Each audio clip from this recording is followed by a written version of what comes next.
good question. How much profit do you aim for each property? 30, 40, even more. Hi, I have just come across your property, correct? Upgraded a kitchen, installed a shower in the living room.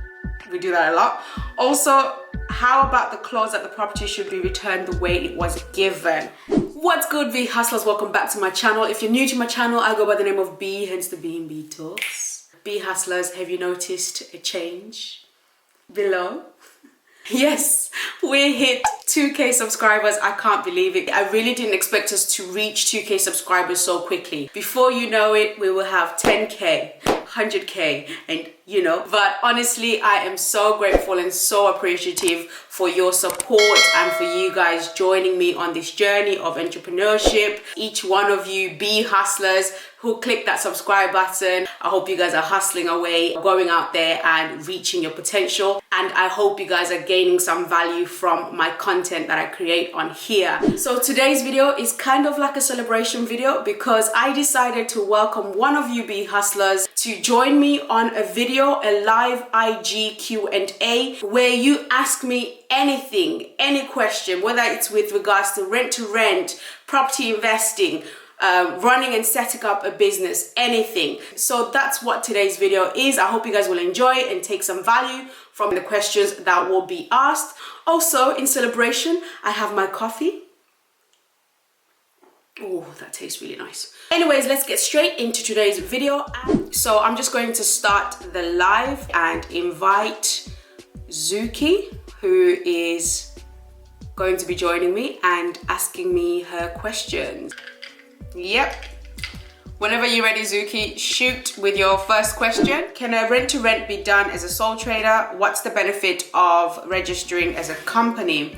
Okay, so that's a really good question. I suppose there's no reason why you can't operate a rent-to-rent as a sole trader, but it all comes down or boils down to the liability of things. Speaking on my experience, we normally take on rent-to-rent under company lease, and the companies are structured as limited liability companies. It is really dependent on the liability and it can have different tax implications, but you would need to speak to a tax advisor with regards to which structure you should adopt. And to be honest, I don't actually know that many people that operate rent-to-rents as sole trader. Most people prefer using a limited liability company. The second question from Zuki is, could you show a sample advert or letter to both potential landlords and tenant? So yeah, I'm gonna show you one or tell you what I normally would say to a landlord when I am trying to basically initiate a rent-to-rent deal. Hi, I have just come across your property and I was wishing to arrange a viewing for a company let. Is this something that you would be interested in? We would essentially be taking it on a long-term basis. If you would be happy with this arrangement or if you want to know more about this arrangement, please contact me on 075 and I look forward to hearing from you. That's just to give you guys an idea of the message I would normally send a landlord if I'm looking to initiate a rent-to-rent deal with them. Zuki, did you want to pop your third question for me, please? Who funds the HMO license? You or the property owner? And whose name will be on the license? When we find a potential rent-to-rent deal that could work as an HMO, it could be a case of it's a small HMO, so it doesn't need licensing like the one that I vlogged. But the ones that have or need HMO licensing, when we approach the landlord, we always ask the question whether it already has an HMO license. And ideally, we want them to say yes, it has an HMO license. And if they say yes, it does have an HMO license, it's the case of now just transferring the management of the license to our company. That's all we do. Ideally, we don't like to be in the position of getting an HMO license for the property if we're doing a rent-to-rent. We haven't really worked with rent to HMOs that didn't already have pre-existing HMO licensing. So we stay away from them basically. I really should just move this out the way for now. Next question. Ooh, good question. How much profit do you aim for each property? And I'm guessing, let's just stick to rent to HMO property. Minimum 500. Anything below 500, it ain't happening. We're walking away. Whenever you're doing rent to rent, have an aim, have a goal, and that will kind of just steer you and keep you in line in terms of how you set up and what you can stand and what you won't stand for. So for us, minimum is 500 and above. Anything below, we don't take on. So this is the next question from Zuki. Do you require planning permission from landlord or the council to convert, for example, a living room to a bedroom or install new bathrooms? In one of your videos, you changed the bathroom floor, correct? Upgraded a kitchen, installed a shower in the living room. We do that a lot. Also, how about the clause that the property should be returned the way it was given? The video that you're referring to, these are investments that we take a property, a 2-bed, 3-bed house, and we add additional rooms in that property from scratch. We basically turn them into HMOs ourselves. Those ones we don't necessarily require planning permission for. The only time you need planning permission is if you're doing work that then falls under the planning permission requirements. That is when you extend to basically get planning permission. But saying that as well, if you're turning a property into a 7-bed HMO or more, you do need planning permission. Also, what we tend to do is we always engage the building regs in all our refurbishment projects. They come along during the renovation process, they'll have their visit, look at the work that we're doing, advise us on the work that needs doing, to what quality, to what standard, what materials we should be using, and so on and so forth.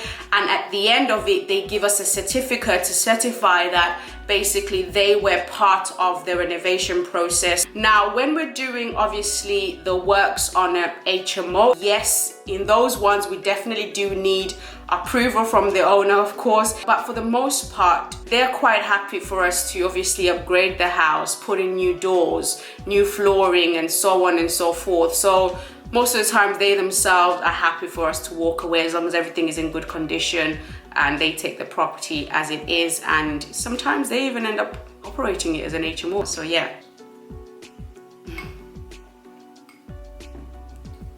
Next question, Zuki. If you're not buying the property, why fund the refurbishment, redecoration, only to add value to someone else's property? Plus, you're already guaranteeing rent. Do you know what? That is a brilliant question. You have to remember, or you have to look at it this way. Rent to rent is also a form of business. And when it comes to business, like any other business, you have to put your best foot forward.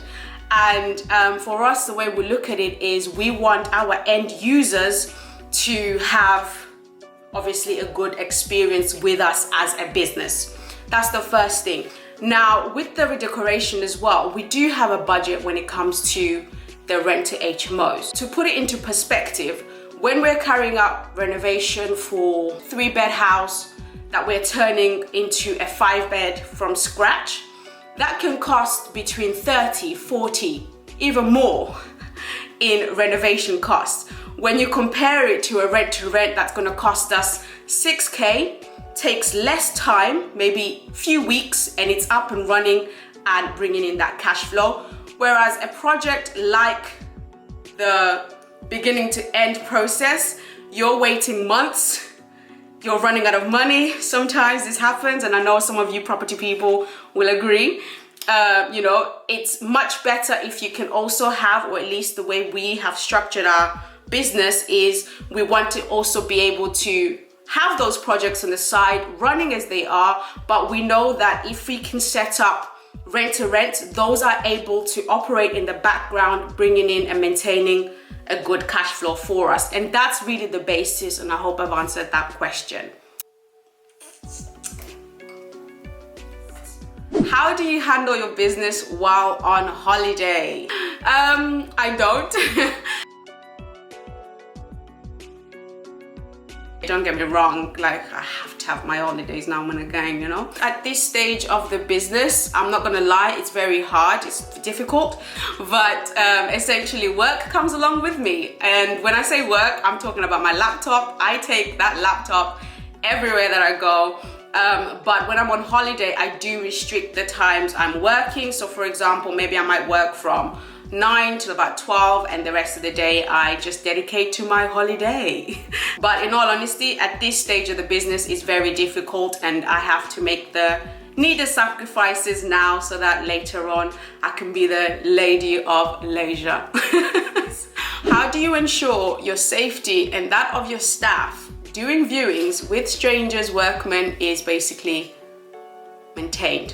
When it comes to viewings, it really starts with the person who takes or picks up the call for a viewing request. They first start their job of obviously collating the information of the individual that wants to view. Everything is pretty much diarized and tracked. But also we give out these alarm devices. If you ever feel unsafe or something happens, you can pull it and it just, you know, sends an alarm sound that is absolutely loud, guys. I've bought those and I've supplied one of those to each member of staff when they're conducting their viewings. We expect them to carry those.